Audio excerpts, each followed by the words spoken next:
రష్యాకి అదేవిధంగా ఇండియాకి మధ్య సత్సంబంధాలు తెగిపోవాలని చెప్పేసి నానా రకాలుగా అటువైపు ట్రంప్ ప్రభుత్వం చూసింది యుఎస్ఏలో. అయితే మరి దీంట్లో భాగంగానే మనం వాళ్ళ దగ్గర నుంచి ఆయిల్ కొంటున్నాం అని చెప్పేసి మన మీద ఏకంగా 25% టారిఫ్ వేసింది. సో రీసెంట్గా చూసుకుంటే మళ్ళీ దాన్ని 50%కి అయితే పెంచడం జరిగింది. అయినా సరే మన వాళ్ళు తగ్గారా అంటే సో ఎట్టి పరిస్థితుల్లో కూడా మనం తగ్గింది లేదు, తగ్గం కూడా. ఎందుకంటే మనతో ఎవడైతే ఫ్రెండ్గా ఉంటున్నాడో వాడిని చివరి వరకు కూడా మనం వదిలిపెట్టాం, ఎటువంటి కష్టం వచ్చినా సరే. అది ఇండియా స్వభావం. సో మరి అటువైపు ట్రంప్ ఏదో మన మీద 25%, 50%, 100% టారిఫ్ వేస్తాడని చెప్పేసి మనం ఫ్రెండ్షిప్ ఇప్పుడు ఎప్పటి నుంచో ఉన్న ఫ్రెండ్ని వదులుకుంటామా? ఎట్టి పరిస్థితుల్లో వదులుకునేది లేదు కదా. సో మరి దీంట్లో భాగంగానే మనకి అజిత్ దోవల్ గారు మరి రీసెంట్గా రష్యా వెళ్ళారనమాట. అయితే మాస్కోలో పర్యటిస్తున్నారు.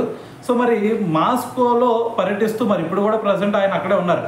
అయితే ఆయన ఇప్పుడు మనకి తెలియజేసింది ఏంటంటే త్వరలోనే, అంటే ఇంకా డేట్స్ అయితే ఖరారు కాలేదు, మరి ఈ మంత్ ఎండింగ్ లోపు పుతిన్ గారు మరి మన ఇండియాకైతే రాబోతున్నారని చెప్పేసి ఒక సమాచారం అయితే ఇవ్వడం జరిగిందనమాట. సో మరి అప్పుడు దీని గురించే మెయిన్గా మాట్లాడుకునే ఛాన్స్ ఉండేది. ఎందుకంటే మరి అటువైపు చైనా అదేవిధంగా యుఎస్ఏ వీళ్ళిద్దరూ కూడా కలిసికట్టుగా ఆడుతున్న నాటకం అనిపిస్తుంది. ఎందుకంటే మరి చైనా కూడా రష్యా దగ్గర నుంచి ఆయిల్ కొంటున్నప్పుడు వాళ్ళ మీద ఎటువంటి టారిఫ్ లేకుండా మన ఇండియా మీద మాత్రమే వేస్తున్నారు అంటే సంథింగ్ ఏదో అక్కడ జరుగుతుంది అనిపిస్తూ ఉందన్నమాట. సో చూద్దాం ఏం జరిగిద్ది అనేది.